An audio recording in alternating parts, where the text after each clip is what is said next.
tema pemahaman yang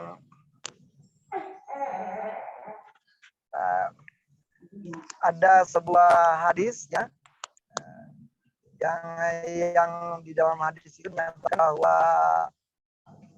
dinyatakan bahwa tundalah atau jangan diterima atau jangan dicatat amalan puasa seseorang, amalan kemudian bacaan Quran, amalan sholat sunat pada waktu Ramadan yang dilakukan oleh seseorang yang mereka memasuki Ramadan itu masih ada dalam dirinya gitu ya, keadaan-keadaan yang sifatnya luka batin, keadaan di dalam dirinya ketika dia tidak melakukan pemahaman terhadap dirinya sendiri dan orang lain. Jadi kalau kita mempelajari dari hadis itu, ini menjadi menarik gitu. Sebenarnya pada waktu menjelang Ramadan, harusnya setiap saat kita itu tidak membolehkan, tidak membiarkan diri kita berada di dalam luka batin yang cukup panjang, cukup lama, dan berada dalam kesalahan kemarahan yang cukup lama. Dan ini karena tujuannya dari saum adalah mencari kita. Tujuan ada saum syariat yang mudah, saum syariat semua orang bisa, anak kecil juga bisa. Tapi ada saum tingkatan thariqah ya, bahwa yang namanya saum itu sendiri adalah bagaimana kemudian belajar gitu ya, menahan diri kita dari kita tergerak untuk melakukan tindakan-tindakan buruk dan kemudian membuat diri kita tersemangati untuk melakukan tindakan-tindakan baik. Ya, dalam kajian-kajian tasawuf dinamakan bahwa harusnya kita berada di tasawuf ini adalah membuat kita mampu menjadi tahalli dan tali, itu adalah melepaskan, menghentikan gitu ya perbuatan-perbuatan buruk yang sudah terbiasa kita lakukan, termasuk perbuatan buruk kepada diri kita sendiri. Nah, perbuatan buruk kepada diri kita sendiri termasuk ketika menyimpan kemarahan, menyimpan kesalahan, menyimpan dendam di dalam hati kita, menyimpan luka batin kita. Nah, itu adalah termasuk perbuatan-perbuatan buruk atau perbuatan zalim kepada diri kita sendiri. Otomatis dan juga ada tahal itu dalam memperbanyak kebaikan. Dan itu jangan dulu terpikir untuk orang lain, tetapi penting justru terutama dimulai pada diri sendiri. Sayang kepada diri sendiri, peduli kepada diri sendiri, kasih kepada diri sendiri, welas asih kepada diri sendiri.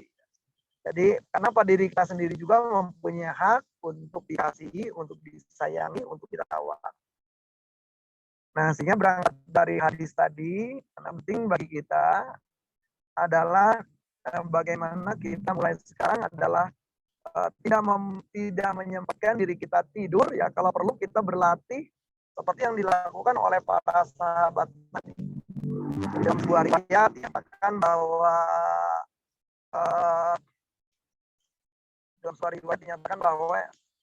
Nabi suatu kali bertemu dengan para sahabat dan bertanya kepada para sahabat, wahai sahabat sekalian, tahukah engkau siapakah Abu Domdom? Nah, sahabat tengok kiri, tengok kanan, siapa nih Abu Domdom ini? Gitu ya. Nah, dan ternyata bahwa para sahabat tidak ada yang tahu karena di situ tidak ada orang yang bernama Abu Domdom. Kemudian mereka bertanya, hanya Rasulullah dan Allah lah yang tahu siapakah yang dimaksud dengan Abu Domdom. Nah, baginda Rasul kemudian mengatakan bahwa Abu Domdom adalah nenek moyang kalian yang setiap menjelang fajar dia bermunajat kepada Tuhan, ya Allah, pada dini hari ini aku telah memaafkan si A, si B, si C, si D, mereka orang yang meruntuhkan martabat diriku. Aku telah memaafkan atau aku telah melepaskan atau dalam bahasa lainnya, aku telah membuat diriku damai dari kezaliman-kezaliman yang pernah dilakukan oleh orang di hari kemarin, gitu, yaitu si fulan, si fulana, mereka yang telah meruntuhkan martabat. Nah, jadi semoga kita bisa meniru dari Abu Domdom ini. Nah, karena Abu Domdom ini adalah berarti dia mempunyai latihan yang dilakukan dalam setiap menjelang fajar. Ya, menjelang fajar itu jadi berarti pada waktu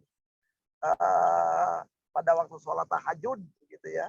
Nah, sehingga ya berarti kalau kita sekarang ini berarti pada waktu sahur. Nah, semoga kita bisa melakukan seperti yang dilakukan Abu Domdom. Nah, sehingga diri kita adalah menjadi bersih setiap hari, sehingga batin kita menjadi bersih, pikiran kita bersih, ucapan kita bersih, karena kita bersihkan, kita latihkan pembersihan itu setiap hari. Nah, tentunya saja wajar kalau misalnya Abu Domdom menjadi orang yang sangat sehat. Ya. Dan juga menjadi wajar pula bagi orang-orang yang menyimpan kemarahan, menyimpan dendam, gak pernah mau membuangnya, menahannya cukup lama, sama aja gitu. Kalau Anda punya luka fisik, luka itu tidak pernah Anda obati, ya luka itu makin lama akan makin menganga dan kemudian juga akan menjadi nanah. Dan kalau udah seperti itu, dia berarti juga akan merusak jaringan-jaringan yang lain. Nah, sehingga bisa jadi juga Anda harus diamputasi. Nah, demikian ya. Jadi penting kiranya sekalian kita belajar di dalam tema-tema ini. Dan karena itu penting kita untuk belajar pemaafan. Nah, saya sendiri sudah menyiapkan materi PowerPoint, tetapi barangkali saya meminta Pak Agus untuk tidak perlulah menanyakan PowerPoint. PowerPoint-nya dibagikan saja kepada teman-teman. Tapi yang saya sampaikan atau saya dongengkan ini ada di dalam PowerPoint ini.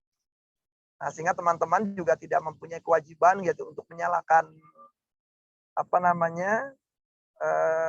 menyalakan kameranya gitu ya.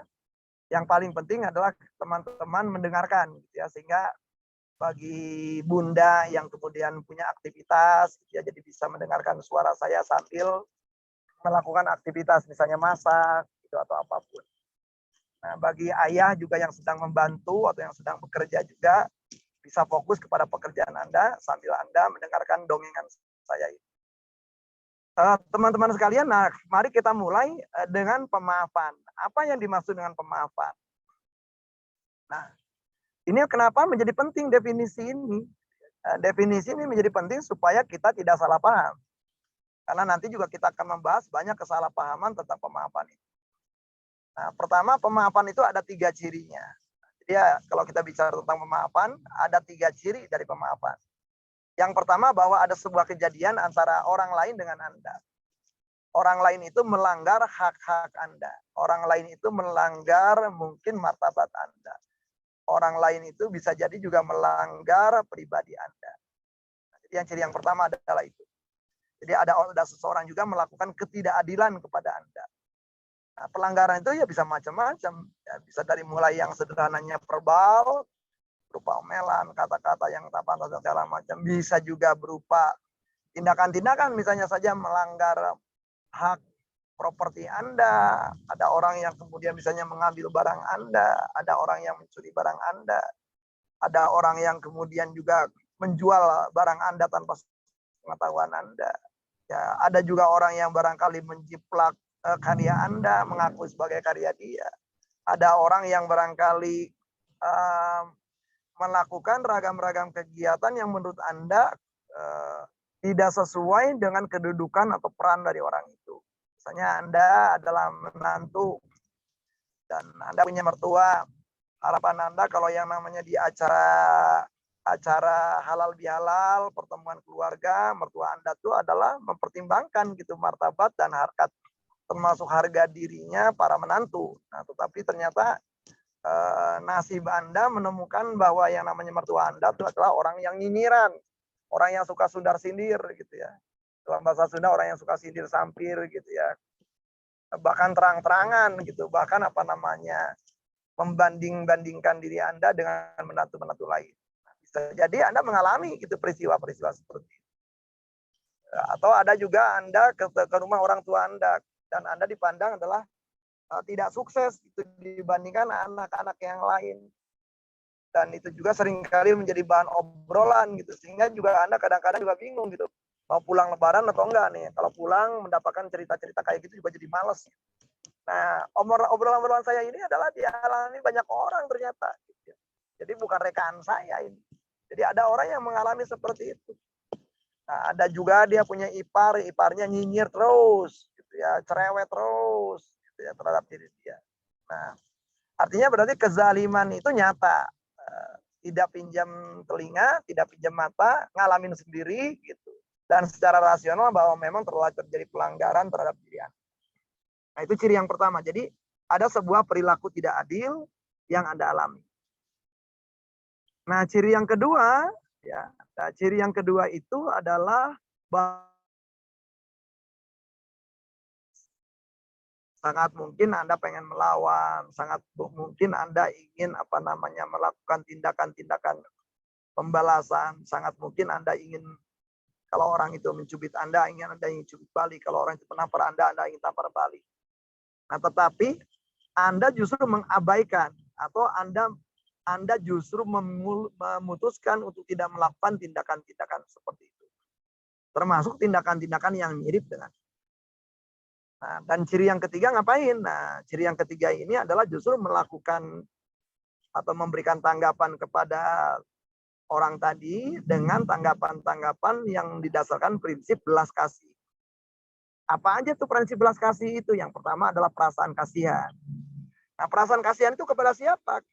Yang pertama, perasaan kasihan kepada diri sendiri. Jadi kalau misalnya Anda udah mertuanya nyinyir, Anda kemudian memilih sakit hati dan memilih marah dan memilih dendam. Yang belum apa-apa udah rugi kita itu. Jadi pada waktu Anda kesel aja, Anda udah rugi diri Anda. Metabolisme tubuh Anda aja udah terpengaruh. Berarti Anda perlu kasihan sama diri Anda. Cukuplah yang jelek itu mertua Anda, tetapi Anda ngapa-ngapain gitu, justru menimbulkan kejelekan pada diri Anda sendiri. Nah, berarti ada perasaan kasihan kepada diri Anda dulu. Dan perasaan kasihan juga, aduh kasihan banget nih mertua gitu ya. Kenapa sih mertua ini mempunyai rasa-rasa marah, rasa kecewa yang seperti demikian rupa, meskipun barangkali aku sendiri selama ini nggak ngapa-ngapain gitu ya. Nah, ciri yang kedua ada yang namanya murah hati. Nah, murah hati itu berarti Anda rela memberi gitu ya. Nah, jadi Anda rela memberi. Memberi itu dari mulai memberi paling gampang adalah mendoakan orang gitu ya.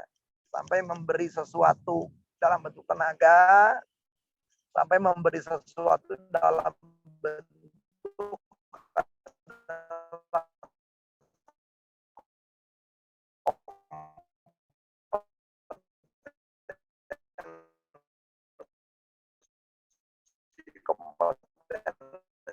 yang Anda miliki. Karena mertua Anda tuh nyinyir tadi, Anda pulang kan mertua Anda sakit gitu ya. Anda dengan uang untuk ke dokter. Padahal Anda memesan kali atau ribuan kali dari uang yang dibutuhkan untuk pengobatan mertua Anda. Nah, ketika Anda enggan memberikan itu, berarti pertanyaannya Anda berarti belum memaafkan. Ketika Anda tidak mau melakukan murah hati seperti itu.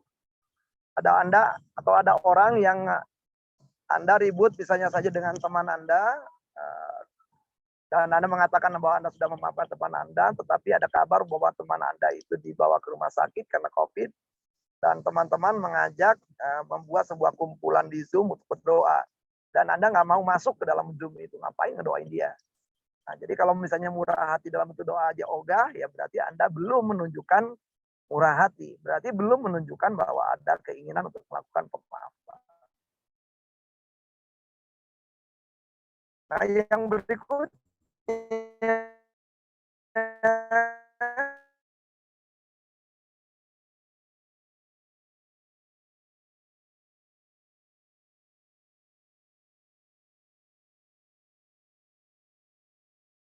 atau misalnya saya mau menghargai kemudian, jadi penghargaan tanpa syarat itu jadi terlepas bahwa orang lain itu pernah melakukan tindakan buruk kepada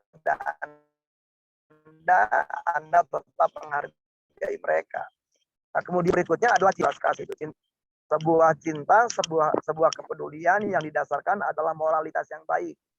Nah, di dalam ajaran agama Islam tentunya saja adalah karena kita merasa menjadi muslim, maka menjadi muslim itu adalah penting menjadi pemberi kasih sayang kepada muslim yang lainnya.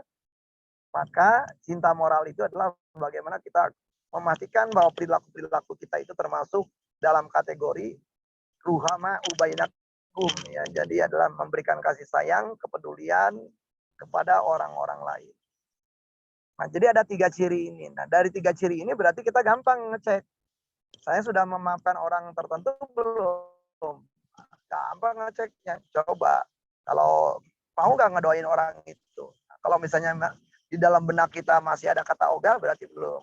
Kalau orang itu butuh bantuan Anda dan Anda memang memiliki kemampuan untuk memiliki keluangan waktu, memiliki kelapangan untuk berikan bantuan itu, apakah Anda mau nggak? Kalau Anda nggak mau, berarti belum.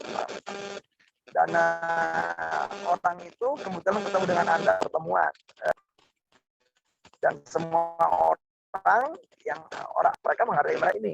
Apakah Anda menghargai orang ini terlepas bahwa orang itu pernah melakukan sesuatu perilaku yang buruk pertama. Nah, ini jadi tantangannya. Jadi tantangannya memaafkan itu, apakah Anda sudah memaafkan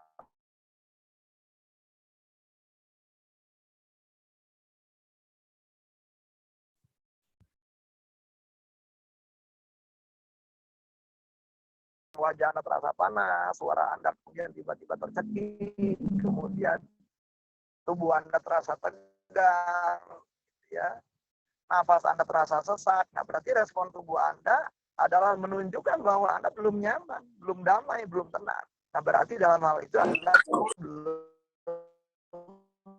melakukan pemaafan. Nah, hal berikutnya teman-teman yang perlu kita perhatikan, berarti tantangannya di masyarakat kita adalah seringkali perlu membedakan fase itu kalau kita dizolimi orang. Apakah kalau kita memaafkan, perlu nggak kita ketemu dengan orang itu dan kita mengatakan, aku sudah memaafkan.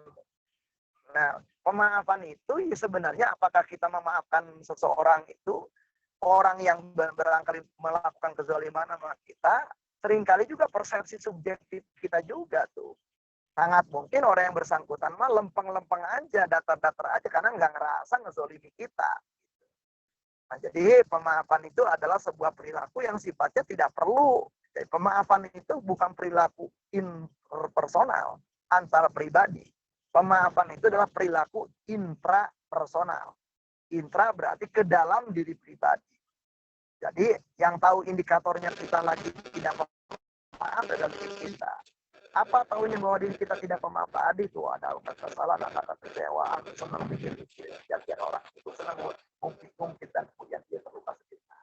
Jadi ketika kita tahu kayak gitu, kita lagi tidak pemaaf, berarti yang bersangkutan. Nah, berarti kita bermujahadah, kita berjuang melepaskan emosi-emosi yang tidak nyaman, kemudian berusaha melepaskan keterkaitan ingatan-ingatan yang buruk itu terhadap emosi yang buruk, dan kemudian kita berusaha untuk segera memutus gitu ya rangkaian ingatan atas kejadian dengan efek yang muncul dari ingatan-ingatan itu, entah itu pikiran buruk, perasaan buruk, atau rencana ucapan atau rencana tindakan buruk. Nah, jadi itu barangkali yang bisa kita lakukan gitu pada waktu awal sebelum kita berniat untuk melakukan kegiatan pemaafan. Nah, berikutnya, seringkali di masyarakat kita ada kesalahpahaman tentang pemaafan. Nah, jadi saya akan menguraikan ini, dan ini ada dalam materi PowerPoint saya. Materi PowerPoint saya yang saya berikan itu kepada Anda, boleh Anda gunakan, boleh Anda edit, boleh Anda rombak, sesuai dengan kebutuhan Anda. Apalagi kalau Anda sendiri seorang guru, seorang penceramah, seorang motivator, atau orang yang biasanya adalah memberikan kegiatan-kegiatan penyuluhan, monggo gitu ya, silakan dimanfaatkan gitu PowerPoint yang saya kirimkan itu. Nah, kesalahan pertama yang seringkali orang menganggap pemaafan itu sama dengan pembalasan yang setimpal atau seimbangnya timbangan. Jadi kalau orang nyubit, saya cubit balik. Kalau orang mukul, saya pukul balik. Kalau orang menghina saya hina balik. Nah, itu namanya pembalasan. Nah, kadang-kadang pembalasan itu seringkali yang membalas itu melampaui daripada stimulus awal. Jadi andai katakanlah orang memukul itu, beratnya pukulan orang itu katakanlah seberat gitu, tekanannya itu adalah sama dengan 20 kilogram gitu misalnya. Nah, kadang-kadang serangan baliknya itu melampaui dari 20 kilogram. Nah, berarti kalau misalnya kita melakukan kayak gitu sudah bukan pembalasan yang setimpal, tapi kita sudah melakukan kezaliman. Nah, jadi pembalasan yang seperti itu bukanlah pemaafan. Yang kedua, yang seringkali dianggap sebagai pemaafan oleh sebagian masyarakat adalah membiarkan orang zolim tetap zolim. Jadi ada orang yang suka mukulin kita, ya kita biarin dia mukulin kita terus, gitu ya.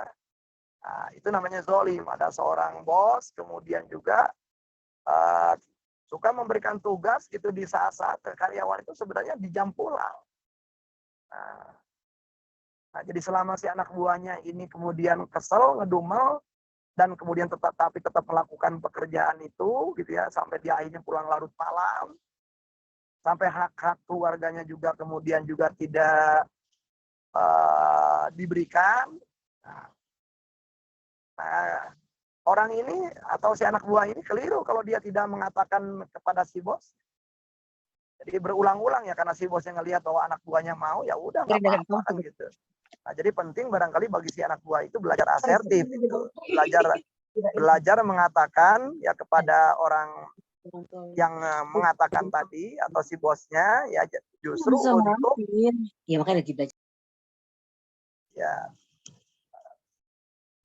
Jadi kepada si bosnya ya untuk berkata gitu, bos saya sih senang aja gitu mengerjakan tugas ini. Tapi ini sudah saatnya jam pulang gitu. Kalau memang ini tugas ini memang penting malam ini, saya kerjakan. Tetapi kalau misalnya pagi hari adalah bisa disampaikan, saya bisa melakukannya di rumah dan sehingga hak keluarga saya tetap bisa terpenuhi oleh diri saya. Nah, jadi pembiaran atau membiarkan si seseorang tetap melakukan kezoliman itu bukanlah pemaafan. Karena kita membolehkan ada pelanggaran hak di situ. Nah, ini juga paling banyak juga pertanyaan ini sampai ke hari 12 ya Ramadan ini, dan juga ada yang mengatakan hari ke-13, sangat tergantung Anda mulai Ramadannya kapan.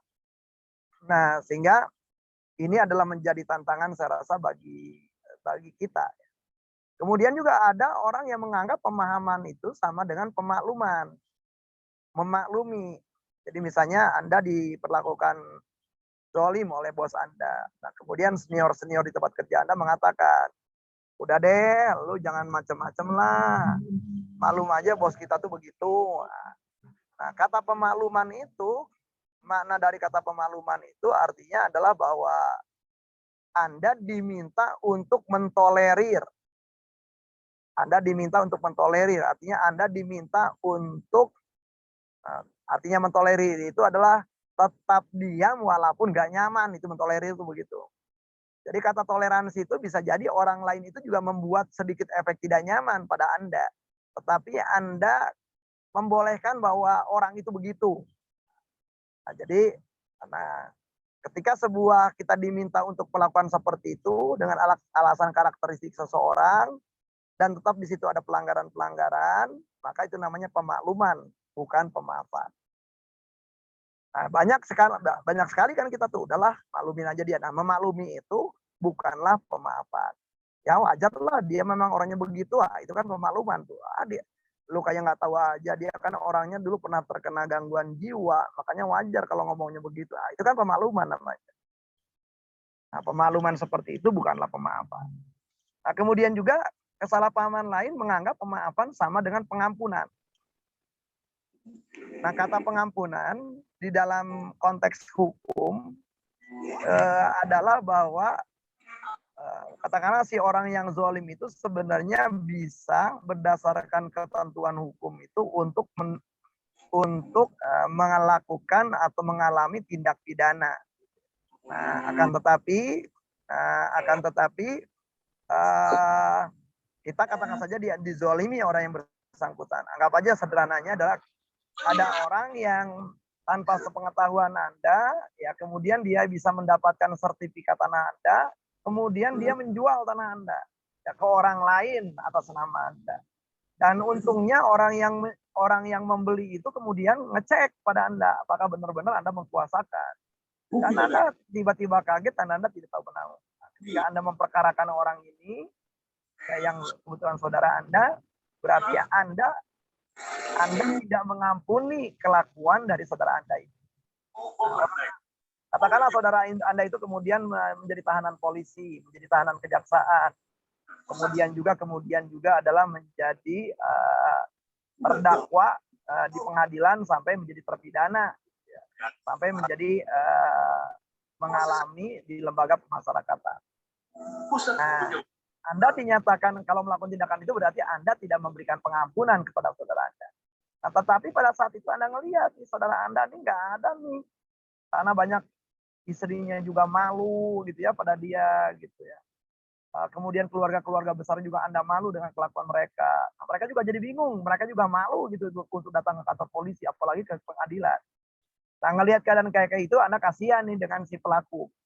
Kemudian Anda menyambangi dia berulang-ulang kali pada waktu di tahanan kepolisian, Anda juga menyambangi dia pada waktu dia menjadi, katakan saja di pengadilan, dan Anda juga menyambangi dan menyantuni dia pada waktu dia berada di lembaga pemasyarakatan. Nah, tindakan-tindakan seperti itu adalah tindakan-tindakan kasih sayang ketika Anda berikan dia terhadap keluarga dia dan anak dia. Nah, dalam kasus ini berarti Anda melakukan pemaafan, tetapi Anda tidak melakukan pengampunan. Nah, jadi pemaafan itu bisa diiringi dengan pengampunan, tetapi pemaafan juga bisa tidak dilanjutkan atau tidak serta-merta dengan pengampunan.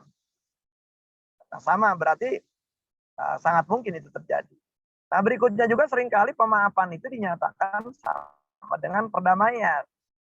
Nah, sama nih dalam kasus tadi. Ada seorang ibu rumah tangga dia mengalami kekerasan dalam rumah tangga dan sampai ancur-ancuran wajahnya sehingga dia sudah tidak bisa lagi menerima kelakuan suami. Kemudian dia mendatangi rumah sakit untuk membuat visum, kemudian dia datang kemudian ke kantor kepolisian gitu ya untuk membuat berita laporan polisi. Jadi, kemudian si suaminya ditangkap, kemudian dibuat BAP dan memang terbukti banyak saksinya gitu bahwa si suami ini melakukan kekerasan. Nah, pada saat yang sama si istri ngelihat gitu bahwa peluang rumah tangganya untuk dilanjutkan sudah tidak mungkin gitu karena suaminya ini nggak berubah-ubah gitu, setelah sekian puluh tahun pernikahan. Nah, si istri kemudian berangkat dari laporan kepolisian dan macam-macam itu, kemudian juga mengadukan gugatan cerai ke pengadilan agama. Dan gugatan cerai itu adalah dikabulkan. Sementara pada saat yang sama si suami menjalani tahanan, menjalani proses pengadilan, dan si suami juga kemudian adalah menjalani gitu proses dia menjadi terpidana gitu, di lembaga pemasyarakatan.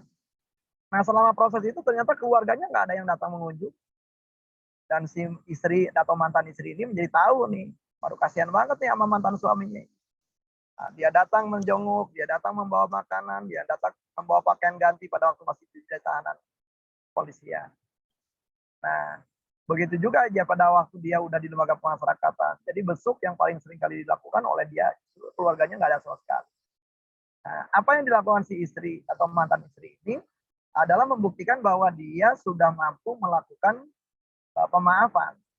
Nah, kemudian banyak keluarganya, udahlah kalau lu begitu lu nikah lagi aja.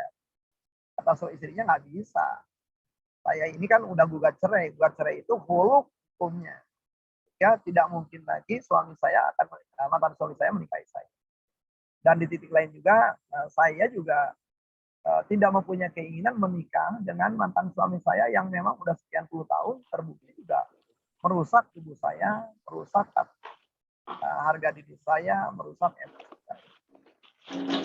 Jadi dalam hal ini berarti si istri memaafkan mantan suaminya itu buktinya apa dalam bentuk perilaku baik, tetapi si istri ini adalah tidak melakukan perdamaian dengan si mantan suami. Nah, jadi sama tuh kalau ada pertanyaan Pak Asep, saya tuh udah memaafkan, saya berbuat baik sama orang itu, tetapi juga karena orang itu telah mengkhianati kami, sehingga juga harta kami banyak hilang, sehingga kami juga ada agak berhati-hati kalau untuk membina hubungan yang akrab seperti dulu. Itu berarti ya selama Anda perilakunya positif terhadap orang itu, keputusan Anda untuk tidak berdamai dengan orang itu atau tidak akrab lagi dengan orang itu. Jadi dalam hal itu, Anda bisa memaafkan sekaligus berdamai, tetapi Anda juga bisa memaafkan tanpa berdamai. Nah, kalau Anda senang mempelajari sirah Nabi, banyak yang Nabi banyak melakukan juga kegiatan-kegiatan memaafkan suatu kaum, tetapi tetap tidak mau bercampur, tidak mau bergaul, tidak mau berdamai dengan kaum. Nah, kemudian juga ada pemaafan yang dinamakan sebagai pembenaran.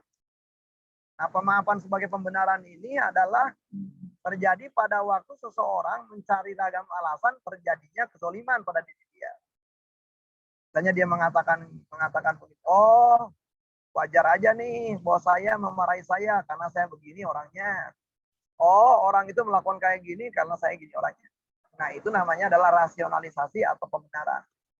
Nah, mencari-cari pembenaran seperti itu bukanlah tindakan pemaafan.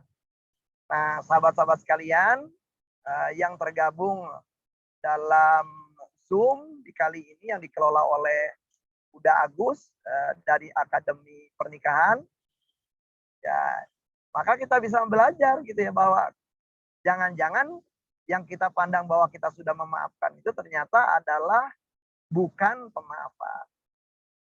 Nah, berikutnya juga ada pemaafan palsu. Pemaafan palsu itu terjadi saat orang datang kepada orang yang pernah menzalimi dia dan dia mengatakan, aku tuh udah memaafkanmu. Nah, jadi kalimat seperti itu adalah kalimat-kalimat yang sebenarnya menunjukkan bahwa sebenarnya bukan pemaafan, itu adalah pseudo forgiveness. Jadi pemaafan itu nggak perlu disampaikan kepada orang yang bersangkutan. Yang tahu memaafkan atau tidak adalah Anda. Nah, kira-kira demikian. Nah, sekarang kalau kita dizolimi, bagaimana kalau kita menzolimi seseorang? Apa yang perlu kita lakukan? Nah, di masyarakat kita juga banyak yang salah paham juga tentang ini. Di masyarakat kita katakanlah seakan-akan kalau kita membuat kesalahan kepada seorang, tugas kita cukuplah kita mengatakan minta maaf. Nah, ingat pada waktu Anda melakukan kekeliruan, berarti ada kerugian yang muncul gara-gara kekeliruan Anda. Kerugian di orang yang tadi itu ya bisa berupa kerugian materi, bisa kerugian-kerugian yang sifatnya bukan materi, bisa jadi harga diri, bisa jadi rasa malu, bisa juga kesempatan yang hilang. Nah, berarti kalau misalnya saja Anda minta maaf kepada mereka, cukup minta maaf sementara Anda tidak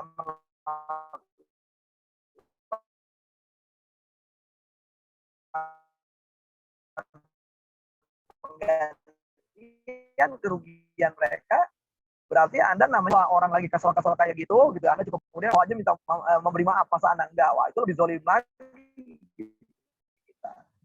Nah, karena itu di dalam ajaran agama dinyatakan bahwa kalau kita zolim terhadap seseorang, berarti kita penting untuk melakukan pertobatan. Nah, jadi tobat kepada manusia itu menjadi penting supaya kita nanti di yaumil akhir jangan sampai kita menjadi orang yang bangkrut. Nah, karena amal-amal baik kita adalah kemudian menjadi pindah kepada orang yang kita zolimi. Nah, syukur kalau kita punya amal baik. Kalau udah nggak punya amal baik, maka adalah dosa-dosa yang dilakukan oleh seseorang yang seimbang dengan dosa kita kepada orang itu adalah menjadi dosa kita. Kan jadi rugi kita jadi pelaku.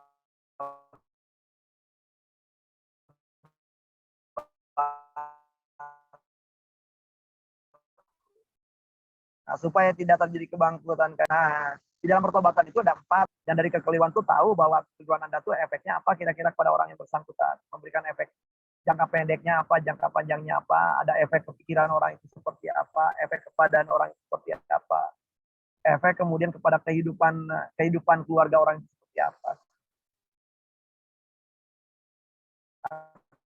Kalau Anda sudah menyadari efeknya, berarti Anda juga bisa membayangkan kira-kira seperti apa emosi orang itu kepada Anda, seberapa kesalnya orang itu kepada Anda. Nah, berarti membantu orang itu kemudian juga bergulat dengan tema-tema emosinya menjadi bagian dari upaya pertobatan itu sendiri. Nah, berarti yang pertama tadi menyadari kekeliruan dan menyetop kekeliruan Anda. Yang kedua adalah mengganti kerugian-kerugian yang muncul gara-gara kekeliruan Anda. Otomatis pada waktu Anda datang kepada mereka bisa jadi Anda mendapatkan penolakan. Nah, kalau Anda mau bertobat, Anda udah tahu bahwa mereka akan nolak. Tetapi saya sungguh-sungguh nih bertobat. Maka saya akan datang terus-menerus sampai orang itu menerima saya, walaupun barangkali masih saya ngomel-ngomel. Nah, seiring dengan Anda mau datang berulang-ulang kepada orang yang bersangkutan, orang itu kemudian mau menerima, kemudian orang itu juga ujung-ujungnya dia mau melepaskan rasa kecewa, rasa malah, rasa dendam yang selama ini barangkali sudah dia simpan cukup lama gara-gara Anda. Nah, langkah keempat adalah melanjutkan perbuatan baik dengan orang yang bersangkutan. Nah, ini adalah kalau Anda melakukan kezaliman kepada orang lain. Jadi tidak cukup hanya dengan mengatakan minta maaf. Nah, itu seringkali terjadi di masyarakat kita. Wah, para politisi itu udah bikin adu domba segala macam, kemudian ternyata dia keliru, ternyata dia bikin hoax. Dia cukup minta maaf aja. Nah, kerusakan-kerusakannya kan nggak pernah diganti. Nah, jadi pemaafan yang seperti dilakukan para politisi itu bukanlah pertobatan. Ya.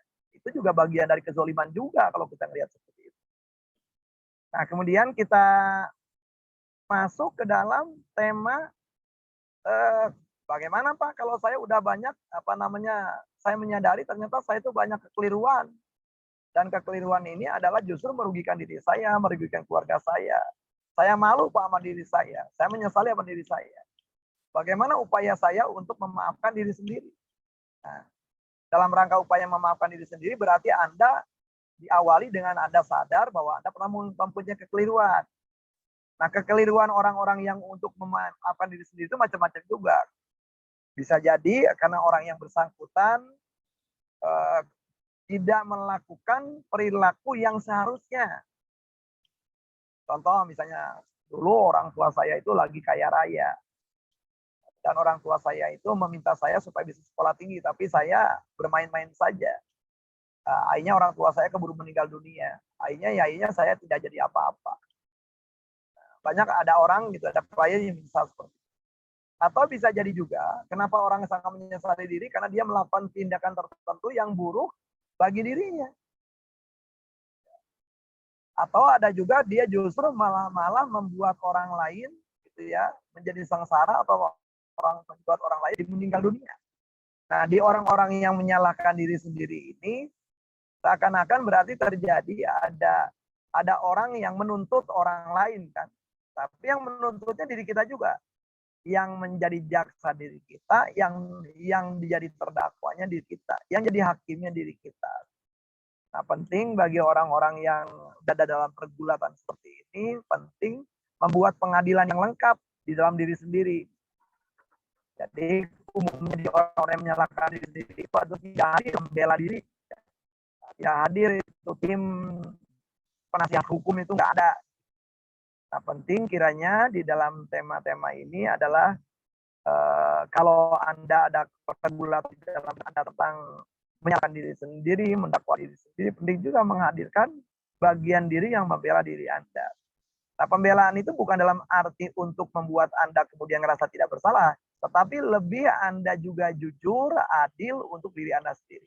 Sehingga upaya-upaya dialog dengan diri sendiri itu akhirnya adalah kepada sebuah tindakan yang bisa dilakukan mulai dari sekarang, tindakan-tindakan pertobatan kepada diri sendiri. Jadi mulai apapun yang keliru itu terjadi sudah di masa lalu. Dan juga adalah sudah lewat waktu. Dan penting sekarang ke depan. Apa yang bisa dilakukan sekarang ke depan untuk memulai langkah baru, untuk memulai tindakan baru, untuk tujuan baru yang lebih mulia. Jadi penting melakukan seperti itu. Dan kemudian fokus kepada apa yang perlu dilakukan. Nah, itu udah kalau misalnya Anda punya tema-tema berkaitan dengan pemaafan pada diri. Nah, berikutnya bisa jadi ada pertanyaan.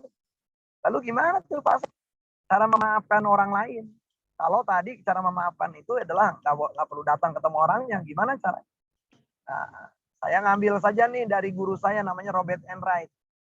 Ada 4 langkah dalam upaya untuk melakukan tindakan pemaafan kepada orang lain. Tahapan pertama namanya adalah uncovering. Tahapan yang kedua adalah decision. Tahapan yang ketiga adalah work. Tahapan yang keempat adalah deepening. Mari kita mulai dari tahapan pertama. Tahapan pertama itu uncovering. Uncovering itu artinya adalah membuka penutup, membuka cover Nah, dalam tahapan uncovering atau membuka cover ini, maka yang kita lakukan adalah kita belajar jujur terhadap diri kita. Kita belajar jujur, misalnya Anda mengalami kelelahan. Anda ingat, jadi untuk supaya jujur, maka untuk supaya membuka semua tema yang tertutup, maka paling tidak bisa dibantu dengan 15 pertanyaan. Pertanyaan pertama, apa yang terjadi? Pertanyaan yang kedua, siapa yang melakukan? Pertanyaan yang ketiga, di mana terjadinya? Pertanyaan keempat, kapan terjadinya? Pertanyaan kelima, mengapa atau alasan-alasan apa sehingga terjadi? Pertanyaan keenam adalah bagaimana atau prosesnya seperti apa sehingga terjadinya seperti itu. Pertanyaan ketujuh sampai pertanyaan ke-11 berkaitan dengan apa yang kita indrai. Apa saja yang kita lihat pada waktu kejadian, adegan-adegan apa saja yang muncul. Nah, pertanyaan berikutnya berkaitan dengan pendengaran, apa saja yang kita dengar. Suara-suara apa yang didengar, kalimat-kalimatnya apa saja, omongannya diungkapkan dengan nada seperti apa, dengan tinggi nada seperti apa, dengan volume seperti apa. Nah, kemudian sangat mungkin juga pada waktu itu ada pertanyaan berkaitan ada yang tercium gitu oleh diri Anda. Oh, karena Anda dilempar oleh orang yang bersangkutan pakai seonggok kotoran, maka Anda mencium misalnya bau kotoran. Apa ada yang terkecap nggak di dalam diri Anda? Oh, waktu itu kezolimannya dilakukan adalah dengan cara Anda dipaksa untuk menenggak minuman keras. Karena sebenarnya Anda adalah lagi dikerjain sama teman-teman Anda. Maka berarti di situ ada pengalaman pengecapan. Nah, kemudian juga apa yang dirasakan oleh tubuh Anda? Itu pertanyaan ke-11-nya. Yang dirasakan itu bisa jadi gejala-gejala fisik aja tuh. Dari mulai napas Anda gimana, suhu tubuh Anda gimana, ketegangan otot Anda gimana, ya, kemudian detakan jantung Anda seperti apa. Nah, pertanyaan ke-12-nya, apa yang Anda pikirkan pada waktu itu? Jadi pikiran-pikiran apa saja yang melintas di dalam benak Anda? Apa kalimat-kalimat yang muncul di dalam benak Anda? Pertanyaan ke-12 adalah, pada waktu kayak gitu, emosi-emosi apa saja sih yang muncul? Apa nama-nama emosinya? Apa reaksi Anda terhadap emosi yang muncul pada waktu itu? Nah, pertanyaan ke-14, ada nggak pada waktu kejadian itu terpikir Anda untuk mengatakan sesuatu? Terpikir Anda untuk melakukan tindakan-tindakan tertentu kepada si pelaku. Baru terpikir doang, tetapi nggak dilakukan, namanya berarti ada hal yang enggak. Atau asalnya dalam tahap digital itu digunakan dengan istilah unfinished business. Nah, pertanyaan ke-15 adalah apa sesungguhnya kebutuhan-kebutuhan Anda pada waktu? Apa sesungguhnya yang Anda inginkan dari orang lain pada saat? Misalnya Anda pernah dimarahin oleh orang. Ayah Anda dan ayah Anda menggunakan kata-kata yang sangat tidak pantas, dan itu munculnya juga lebih karena hasutan orang lain, dan di situ ada ibu Anda, dan di situ ada ibu Anda. Nah, jadi pada waktu itu Anda berharap bahwa ibu Anda bisa menengahi itu, bisa kemudian menenangkan ayah Anda, kemudian juga bisa menenangkan Anda selesai kejadian. Tapi itu tidak terjadi. Nah, di situ berarti ada kebutuhan di masa lalu, tapi kebutuhan itu tidak terjadi. Nah, dari 15 pertanyaan itu, kalau Anda mengajukan pertanyaan kepada diri sendiri, maka Anda berarti mencoba membuka peristiwa. Nah, sehingga Anda menyadari, oh inilah efek peristiwa ini kepada diri saya. Nah, sehingga dengan demikian, Anda bisa ngerasakan nih, ini perasaan-perasaan yang muncul gara-gara saya membuka dengan 15 pertanyaan ini, nyaman atau enggak bagi diri saya nih kalau saya pelihara? Akan baik nggak jangka ke depan, atau justru lebih akan buruk pada diri saya. Nah, berkaitan dengan tema-tema itu, atas pertanyaan-pertanyaan itu, apakah lebih bermanfaat atau lebih banyak mudorot, apakah justru lebih baik saya mulai sekarang untuk melepaskan sehingga saya menjadi lebih damai. Dari pertanyaan-pertanyaan seperti itu pada diri Anda, dari tujuan hidup Anda bisa pertanyakan, ini layak kan ini untuk tahan kan ini perasaan nyaman. Nah, jawaban ini adalah sebagai bagian dari tahap kedua, yaitu decision. adalah pengambilan keputusan. Untuk apa? Ya untuk memaafkan. Nah, tahapan ketiga adalah tahapan work. Work itu berarti Anda melakukan kerja pemaafan. Nah, jadi pemaafan itu ada proses yang nggak tiba-tiba. Nah, di dalam tahapan work ini, tahapan terpenting adalah melepaskan emosi-emosi yang masih bercokol, emosi-emosi yang masih menempel di diri Anda. Nah, jadi itu tahapan yang paling berat sebenarnya. Nah, otomatis untuk melepaskan emosi-emosi yang tidak nyaman ini diperlukan berbagai macam cara, dan saya akan mengungkapkan cara-cara itu. Nah, kalau Anda tidak datang ke konselor, Anda mau melakukannya sendiri, sederhana. Ada namanya teknik journaling. Nah, teknik journaling itu ngapain? Ya cuman sederhana sih, ambil alat tulis, ambil kertas, bagi yang masih suka nulis pakai kertas. Bagi Anda yang lebih mahir menggunakan jempol dengan gadget Anda, ya, dengan gawai Anda, ya Anda tinggal cari aja program-program yang untuk menulis di handphone. Jadi bagi yang akrab dengan Google Keep, Anda bisa pakai Google Keep. Bagi Anda yang akrab dengan Notes, Anda bisa pakai Notes, terserah. Nah, apa yang perlu ditulis? Nah, yang perlu ditulis itu tadi itu, yang 15 pertanyaan tadi, menjawab 15 pertanyaan tadi. Nah, khususnya yang perlu ditulis adalah ekspresi yang selama ini tertahan. Itu perlu diungkapkan. Untuk Pak Asep itu kata-kata yang ada di dalam benak saya itu kata-kata kasar itu. Kata-kata yang nggak pantas didengar ya. Ya karena udah ada nempel di dalam diri Anda, di dalam pikiran Anda, ketimbang cuma jadi sampah di pikiran mendingan dibuang. Nah, dibuangnya itu dengan ditulis. Sampai berapa lama saya nulis? Sampai Anda ngerasa plong. Nah, jadi sampai ngerasa tubuh Anda nyaman. Gimana ngeceknya? Baca lagi tulisan yang sudah Anda tulis. Masih ada nggak tuh emosi-emosi yang nggak nyaman? Masih ada, tulis lagi, keluarin lagi. Terus menerus seperti itu. Nah, itu dalam teknik pertama namanya journaling. Jadi banyak orang tuh yang bisa terbebas tuh dengan teknik journaling itu. Nah, teknik yang kedua yang bisa juga digunakan adalah teknik terapi bantal. Nah, saya yakin di setiap rumah ada bantal. Nah, berarti kalau Anda menggunakan teknik terapi bantal ini karena dilakukan sendiri, Anda berarti masuk ke dalam kamar Anda, kunci kamar dari dalam, ya. Kemudian ambil bantal. Nah, kalau Anda jago dalam masalah membayangkan, bisa membayangkan bantal itu wajah orang yang menzolimi Anda. Anda ingat-ingat kembali tuh kejadiannya kayak gimana. Nah, kalau Anda udah menggunakan 15 pertanyaan tadi kan otomatis Anda hafal betul. Nah, Anda rasakan di tubuh Anda kayak gimana tuh perasaan-perasaan yang masih tertahan. Tumpahkan ke bantal itu. Aduh Pak Asep, saya kayaknya jadi gregetan ini. Tangan saya ini gatel gitu ya. Kayaknya ini banyak energi tertahan di tangan saya. Saya pengen mukul, pengen ngacak-ngacak. Ya silakan. Pukul bantal, arahkan ke bantal. Energi-energi yang selama ini Anda pendam itu untuk keluar. Nah, jadi intinya dari cara ini adalah mengekspresikan yang udah kadung nempel di diri kita cukup lama. Nah, kemudian langkah sampai kapan itu? Sampai plong.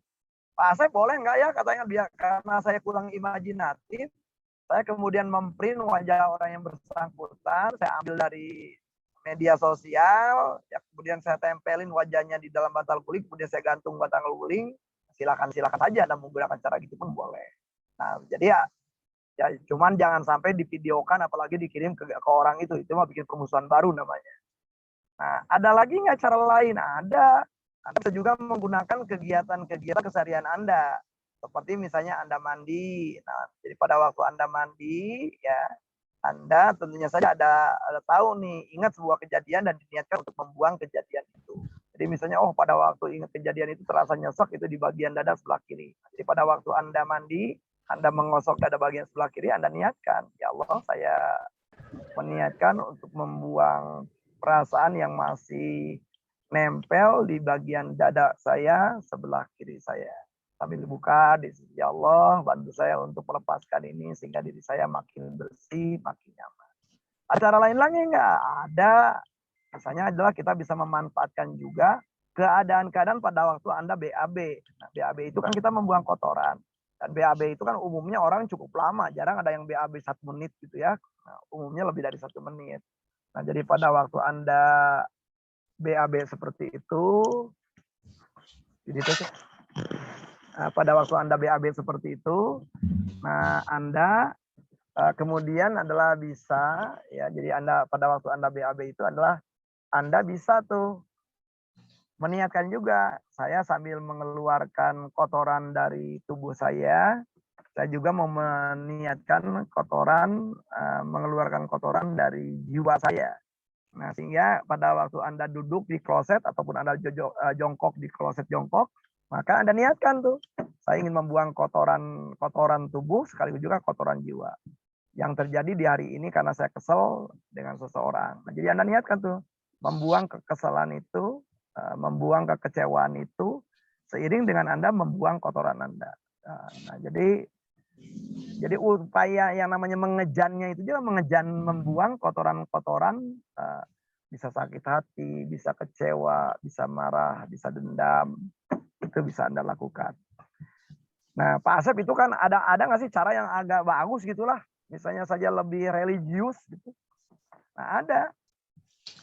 Nah, kita bisa berguru dari caranya dari Syekh Bahauddin Naqsyabandi, ya.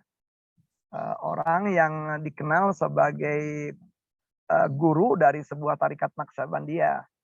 Nah, Syekh Bahauddin Naqsyabandi itu sendiri melakukan caranya adalah pada waktu kita sebelum, jadi pada waktu kita meniatkan melakukan membuang itu adalah usai setiap sholat fardu bagi muslim. Nah, apa saja tuh yang dilakukan usai sholat fardu itu, misalnya kan biasanya orang berzikir. Nah, pada waktu orang biasanya berzikir itu, setelah berzikir kemudian dia duduk sejenak, kemudian membayangkan apa yang terjadi antara zuhur dengan asar. Ya, jadi sekarang tadi sholat asar ya kita nih, kita sebagai contoh. Jadi setelah sholat asar itu kita kemudian mendoakan pada waktu setelah sholat asar, ya. Kemudian kita zikir, setelah zikir kemudian kita ada waktu untuk duduk sejenak, kemudian kita bermunajat kepada Allah, ya Allah, antara zuhur dan asar ini aku berjumpa dengan orang-orang yang melakukan ragam tindakan kebaikan kepada diriku, yaitu Uda Agus yang menyelenggarakan kegiatan-kegiatan webinar pemaafan dari Akademi Trainer, misalnya begitu. Ya Allah, kiranya berikanlah kepada Uda Agus kemudahan, berikanlah kepada Uda Agus kenyamanan, berikanlah kepada Uda Agus keberlimpahan, berikanlah kepada Uda Agus kedamaian. Jadi yang pertama adalah mensyukuri, menyadari bahwa ada orang-orang yang baik di hari itu dan kemudian mendoakan orang itu. Nah, yang berikutnya adalah kita memanggil orang-orang yang pernah melakukan tindakan-tindakan yang kita pandang buruk. Ya Allah, di hari ini juga antara zuhur dan asar ini aku ketemu dengan si Borokokok. Dan si Borokokok itu melakukan tindakan-tindakan seperti ini kepada saya. Dan jujur, yang pada waktu itu secara otomatis ada perasaan tidak nyaman di dalam diri saya. Dan atas perasaan tidak nyaman ini, saya ingin adalah melepaskan diri dari pengalaman-pengalaman tidak nyaman ini. Ya Allah, aku menyadari bahwa akhirnya orang yang buruk ini juga atas izin Engkau. Bisa jadi juga adalah sebenarnya ada itibar-itibar yang ingin Kau sampaikan melalui orang ini. Tetapi saat ini barangkali aku belum mengerti, belum memahami apa ya tujuan ya hadirnya orang ini pada diri. Ya Allah, berikanlah ilham kepadaku. Ya Allah, apapun yang terjadi dengan orang ini, aku ingin mendoakan kebaikan untuk orang ini. Ya Allah, semoga si Borokokok ini mendapatkan kebahagiaan, mendapatkan kemuliaan, mendapatkan keagungan. Nah, itu yang Anda lakukan. Nah, upaya ini kalau dari diri kaji secara aspek psikologi adalah kita melakukan yang namanya kesyukuran dan self-detachment. Self-detachment itu berarti saya melakukan detach atau saya melakukan ngangkat sehingga sesuatu itu tidak nempel, tidak mengait di dalam diri saya. Nah, upaya-upaya seperti ini adalah perlu dilakukan. Nah, berarti kalau di dalam Syekh Bahauddin Naqsyabandi menyarankan kepada para muridnya untuk melakukannya pada sholat fardu. Seperti zuhur ke asar, asar ke maghrib. Nah, ada peristiwa antara asar maghrib bisa di isya. isya ke subuh, berarti sebelum tidur, nah kita melakukan seperti yang nanti dikisahkan pada waktu penutupan. Nah, kemudian pada waktu kita bangun, pada waktu bangun sebelum subuh ya, berarti Anda bisa melakukan tindakan di situ. Nah, sehingga kalau itu yang kita lakukan, berarti dalam keseharian kita melakukan pembersihan diri kita dari tema-tema emosi-emosi yang tidak nyaman. Nah, itu adalah tahapan ketiga tadi yang namanya tahapan work. Nah, setelah tahapan work berarti udah lapang tuh diri kita. Nah, barulah kita masuk tahapan deepening. Nah, tahapan deepening itu adalah ketika kita merasakan bahwa kita bisa bertafakur bahwa ada kebaikan-kebaikan yang perlu kita lakukan mulai sekarang ke depan, bahwa kita selama ini pernah menzalimi diri kita dengan ketidaknyamanan tadi. Dan di dalam tahap deepening inilah kita menjadi mudah untuk mendoakan kebaikan baik bagi diri kita, termasuk juga bagi orang-orang yang pernah menzalimi kita. Nah, demikian sahabat-sahabat sekalian. Nah, sekarang kita beri kepada moderator dan saya izin off kamera dan kita akan fokus kepada diskusi dan tanya jawab.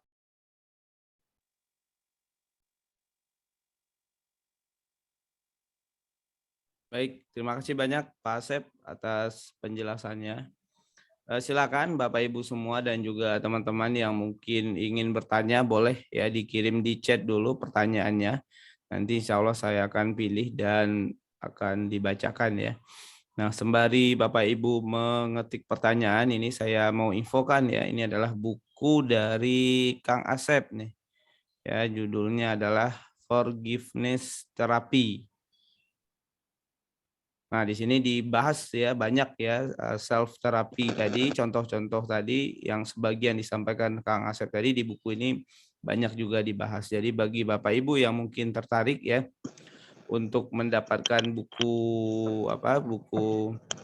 Forgiveness Therapy ini bisa langsung menghubungi admin atas nama Fasya ya, admin Fasya, nomor WhatsApp-nya 08 22 14 93 2995 ya. Ini boleh di screenshot juga ya. Boleh di screenshot nomornya nanti bisa dipesan ya bukunya. Insya Allah banyak manfaat kebaikan ya di buku beliau ya. Oke, sekarang silakan ya yang mau mengajukan pertanyaan silakan yang mau mengajukan pertanyaan. Saya alhamdulillah ya udah dari 2018 ya punya buku beliau dan sangat bagus ini. Oke, saya akan bacakan Kang Asep. Saya bacain ya Kang pertanyaannya. Yo, Assalamualaikum. Iya, waalaikumsalam.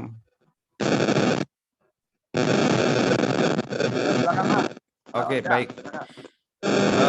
Izin bertanya, apa pandangan Pak Asep terkait perilaku kekerasan terhadap Ade Armando bila dikaitkan dengan nilai-nilai luhur yang diajarkan maupun diladarkan oleh Rasulullah.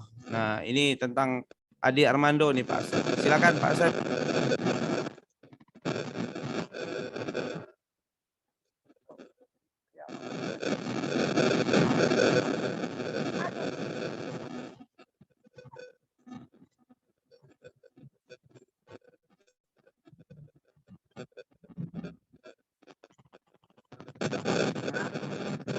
Pak Asep suaranya agak kurang jelas. Nah, ada bunyi kresek-kreseknya. Baik, jadi kalau kita mencermati kasus Ade Armando, itu kan saya sendiri kan ya. Saya melihat adalah perhatian-perhatian yang jelas sendiri ya dia namanya perilaku apapun yang disampaikan tidak hanya di ruang publik ya, tapi juga di ruang biasa yang kedua cuma artinya tidak perlu kita menggunakan yang namanya undang-undang lah. Kita bilang ada yang membenarkan berarti bahwa Ade Armando itu dipersepsikan seperti apa itu. Jadi kalau saya mengamati otomatis tindakan-tindakan yang dilakukan itu nama Ade Armando itu bisa diganti dengan nama siapapun. kalau karena ada keadaan seperti yang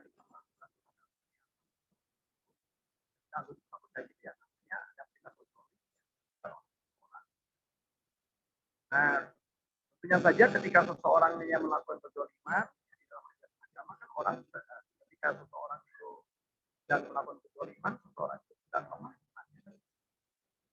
Jadi bisa jadi ada pembenaran dilakukan habis ada mantunya kan pagi itu pagi ini sudah jelas ada orang-orang itu pada marah ada mantu begitu saja ya tapi terlepas apapun bahwa perilaku tadi tidak bisa bahwa akan ada beberapa metode dari saja orang yang tidak suka lah dengan ide-ide agama karena dia menganggap dia tuh katanya kelakuan orang yang beragama gitu ya mereka menganggapkan beragama bahkan menggunakan nama-nama Tuhan dalam rangka melakukan kezaliman seperti itu. Tentunya saja perilaku seperti itu ya tidak bisa dibenarkan adalah bagian dari perilaku itu kalau Nabi Muhammad kalau kita melihat kalau kepada kita baik kepada orang yang seagama tetap orang yang seagama kita boleh melakukan perjanjian yang dibuat oleh Rasulullah yang serius terhadap suku orang-orang yang punya agama yang berbeda kesepakatan damai apalagi dalam zaman saat kita tahu bahwa menurut beliau dari Al-Masud bahwa bagaimana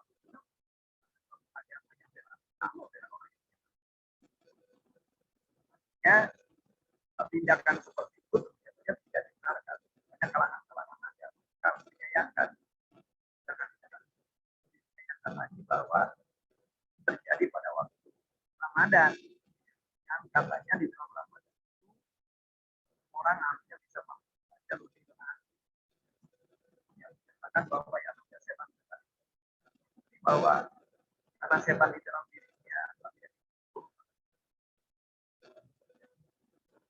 iya silakan udah lanjut sudah pertanyaan selanjutnya adalah bolehkah kita mendoakan yang tidak baik pada orang yang sudah menzalimi kita? Jadi mendoakan keburukan Pak Asep, kira-kira gimana Pak? Apakah itu berdosa? Ya, yang jelas kalau masalah dosa tanya kepada laki ya, atau kepada putri yang saya kembali kepada ajaran di dalam bahwa orang yang mau melakukan dosa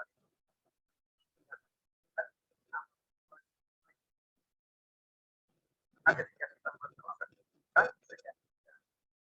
jadi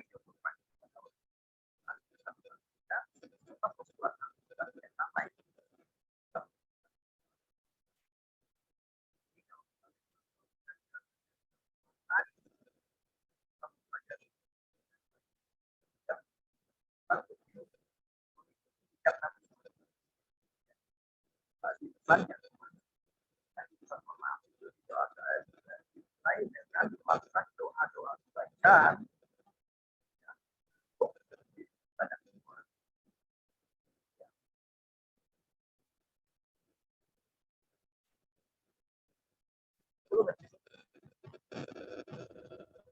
ya silakan sudah Oh iya baik Pak Asep. Pertanyaan selanjutnya adalah Assalamualaikum Pak. Jika dulu pernah mengalami kejadian yang tidak menyenangkan dari orang lain dan saat ini sudah berteman baik lagi, tapi rasa kehati-hatian berteman dengannya masih ada. Yang jadi pertanyaan, apakah perlu menanyakan ke dia alasan mengapa dulu dia tega melakukan tindakan tersebut? Karena kadang ada rasa penasaran kok sahabat sendiri tega melakukan hal ini. Oke, ini bisa jadi hubungan baik Anda itu belum tuntas ya di dalam tema pemahaman. Karena tadi Anda masih bertanya-tanya dalam pikiran Anda tadi masih ada muncul ya pertanyaan-pertanyaan. Nah, Tapi di dalam tema ini penting saya rasa Anda ngomong dengan teman Anda, kira-kira mau nggak kamu membantu aku supaya aku lebih sehat? Kan dia bertanya, emang apa? Ini adalah ada kaitannya dengan ini ada kaitannya dengan sebenarnya aku saat ini tidak tahu.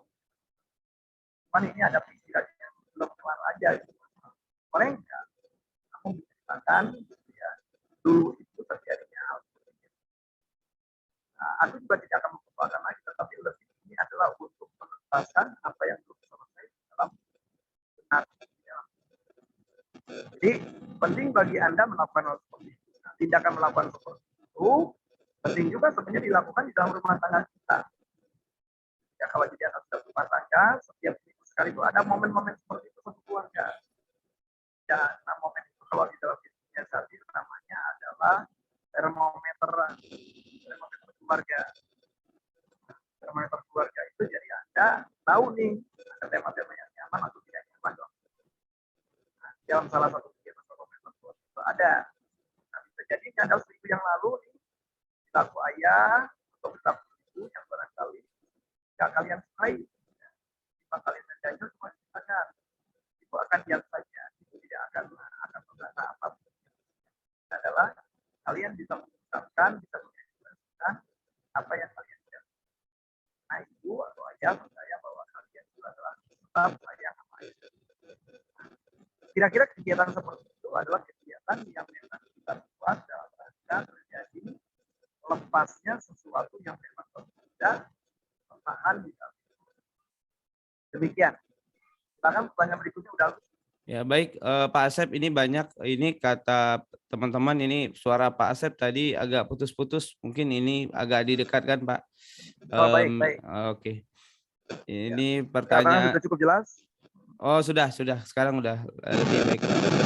Iya.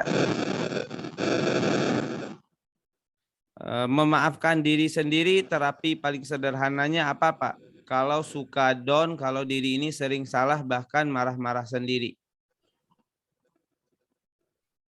Ya rugi kalau kita cuma marah-marah sendiri ya.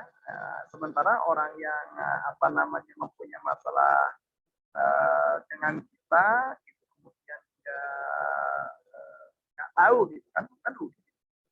Anda marah-marah sendiri, ngomel-ngomel sendiri, sementara objek dari kemarahan Anda juga tidak tahu. Nah, ketimbang Anda jadi bahasa lainnya mengatakan adalah kuring-kuringan ya. Nah, ketimbang Anda kuring-kuringan seperti itu, lebih baik Anda coba melakukan tindakan-tindakan yang tadi sudah kita bahas dalam 4 langkah pemaafan tadi. Nah, sehingga benar-benar Anda adalah tuntas dalam melakukan tindakan-tindakan. Demikian.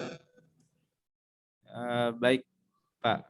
Ini pertanyaan selanjutnya Pak Asep. Izin bertanya, bagaimana sikap kita ketika menanggapi perilaku seseorang yang menyakiti kita itu cenderung menyalahgunakan perasaan kasihan kita terhadapnya. Terima kasih. Baik, ya jadi makanya tadi saya mengatakan bahwa mulailah dari sekarang Anda memilih berespon yang tepat.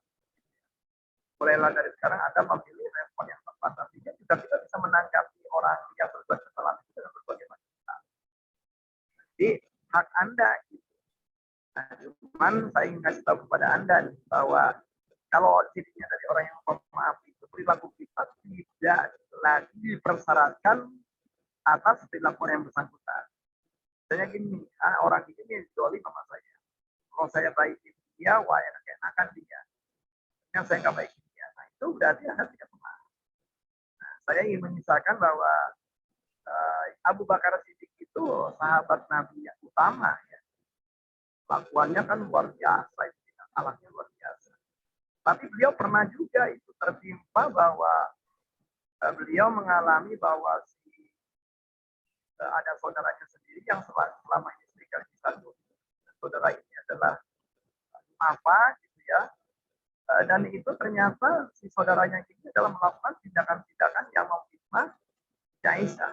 Nah, itu dalam ada kisah khusus itu. Nah, di dalam kasus berkaitan dengan Siti Aisyah ini, sahabat Abu Bakar ini kemudian gara-gara peristiwa itu terbertik pemikiran untuk menunda, untuk tidak lagi melakukan kebaikan kepada saudaranya, atau di bahasa lain untuk melakukan pemboikotan terhadap santunan-santunan yang biasa dilakukan. Nah, upaya-upaya atau tindakan-tindakan yang akan dilakukan Abu Bakar itu dicegah dengan adanya peringatan, bahkan penggunaan surat-surat Al-Quran yang menyatakan tema. Jadi mari kita fokus kepada perbuatan baik sehingga kita benar-benar menjadi ikhlas. Sehingga Anda tidak lagi terlalu berpikir bahwa orang itu punya motif apa, orang itu punya niat apa, orang itu punya pikiran apa. Selama kita masih menjadi orang yang menjadi fokus perhatian kita, pikiran kita, kita tetap aja masih berada dalam keadaan kita membolehkan diri kita terzalimi oleh orang. Demikian. Baik Pak Asep, terima kasih. Ini selanjutnya Pak izin bertanya, poin memaafkan itu sangatlah penting. Nah, bagaimana kita menghindari untuk melakukan kesalahan, tepatnya kesalahan yang memang dilakukan berkali-kali, misalnya oleh sifat labil kita, sifat pemarah yang sering menyakiti orang lain, karena terkadang terlintas di pikiran manusia betapa susahnya minta maaf karena belum tentu menghapus luka. Mohon solusinya, Pak. Baik, yang pertama barangkali penting bagi Anda sendiri ada waktu di mana Anda melakukan kontemplasi atau melakukan perenungan.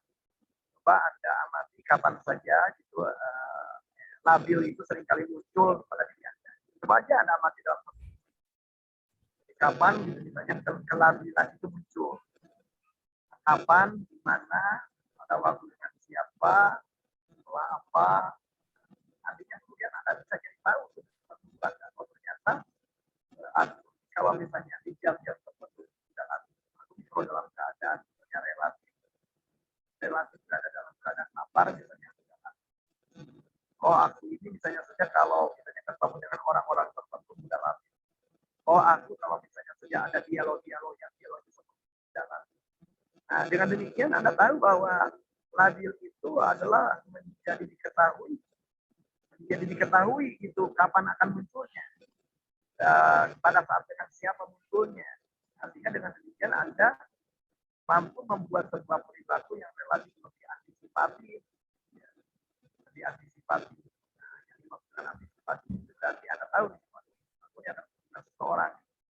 Berarti aku perlu berlatih gitu ya, bagaimana membuat atau menyiapkan tindakan-tindakan sehingga aku bisa melakukan pengendalian diri di saat-saat itu. Oh ada keadaan-keadaan seperti ini atau kan teman-temannya adalah kadang-kadang orangnya juga konyol, ngeledekin. Berarti saja untuk menjadi tidak reaktif terhadap perilaku. Nah, dimulainya dari situ dulu. Sehingga dengan demikian Anda mempunyai pengenalan yang lebih baik terhadap diri Anda. Nah, setelah Anda mempunyai pengenalan lebih baik pada diri Anda, dan Anda tahu, dan Anda juga bisa ngobrol dengan orang. Kamu bisa jadi selama ini, kalau kamu ngeledekin atau langsung balik. Jadi kalau kamu suka, kalau bisa tidak sukaan, ya aku mohon maaf. Tapi boleh nggak aku juga meminta kamu supaya kamu tidak melakukan tindakan-tindakan. Nah, sehingga orang itu juga jadi belajar juga. Gitu. Kalau sudah tahu Anda yang misalnya pelan, kemudian orang itu nyinyiran, nah itu kan juga konyol juga.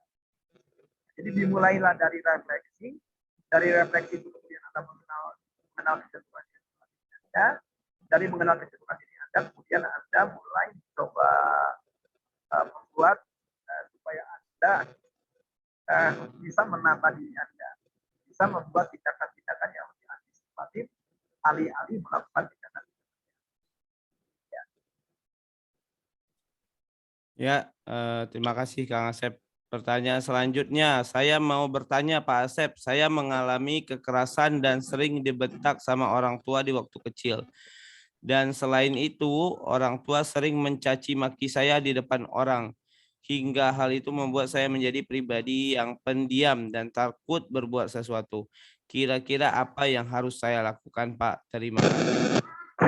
Yang pertama berarti ada dua rute. Rute pertama adalah menuntaskan hal-hal yang belum selesai dengan diri Anda di masa lalu berkaitan dengan orang tua Anda. Berarti ada bagian diri kita yang terluka pada waktu kanak-kanak. Nah, berarti bagian diri kita yang terluka pada waktu kanak-kanak ini perlu disembuhkan. Nah, caranya tadi ya udah Agus kan nanti akan merekam kegiatan ini ya, Anda ingat kembali aja tuh 4 tahapan itu, terutama tahapan yang pertama, yaitu tahapan uncovering, dan tahapan yang ketiga yaitu work, bagaimana melakukan atau melepaskan kekesalan-kekesalan batin itu. Nah, kemudian karena sekarang Anda udah dewasa, berarti Anda menjadi penting menjadi orang yang mengasuh ulang, menyayangi ulang apa yang terjadi di diri Anda di masa lalu. Jadi Anda tidak bisa menyalahkan orang tua Anda saat ini gitu ya. Wow, ibu nih dulu gini nih, bapak dulu gini nih, sehingga aku jadi begini. Ya, pertama nggak relevan, yang kedua juga ya nggak akan menghasilkan efek apapun. Nah, sehingga yang perlu menyayangi diri Anda sekarang adalah justru diri Anda. Kepada diri Anda yang mana? Kepada diri Anda yang di masa lalu yang mengalami kezoliman dari orang tua Anda. Nah, jadi itu. Jadi yang pertama adalah obati diri Anda. Nah, caranya ya bisa menggunakan 4 langkah tadi. Nah, cara berikutnya adalah dalam rangka Anda menjadi ketakutan, kekhawatiran, berarti Anda perlu mencari teman, mencari sahabat, mencari mentor yang bisa melatih kemampuan Anda untuk berkomunikasi dengan orang, untuk lebih terbuka dengan orang, untuk mau mencoba hal-hal baru. Itu kalau itu sih lebih karena belajar gitu ya, bukan lebih disebabkan karena dulu orang tua saya begini. Jadi artinya karena Anda tidak memutuskan untuk belajar seperti itu, Anda tidak bisa seperti itu. Jadi bisa tidaknya seperti itu lebih disebabkan oleh karena faktor pembelajaran. Nah, kemudian yang ketiga, bagaimana sikap Anda sekarang terhadap orang tua Anda? Nah, kalau orang tua Anda sudah meninggal dunia, ya berarti Anda kirim doa. Kalau orang tua Anda masih hidup, terlepas orang tua Anda kelakuannya nggak berubah, ya Anda perlu belajar menyayangi orang tua Anda, melakukan kebaikan kepada orang tua Anda, dan kemudian juga tidak lagi jadi baperan, dan Anda juga barangkali juga bisa menjadi mengabaikan sajalah tindakan-tindakan negatif dari orang tua Anda, tetapi Anda bisa membuat perilaku-perilaku yang baik menyantuni orang tua Anda. Demikian. Baik, Pak Asep. Ini pertanyaan selanjutnya dari Bu Fitriani. Bagaimana cara kita move on dari kejadian yang telah terjadi agar kita bisa memaafkan kejadian yang telah terjadi? Ya, yang pertama, orang hanya mau move on kalau orang mengambil keputusan untuk move.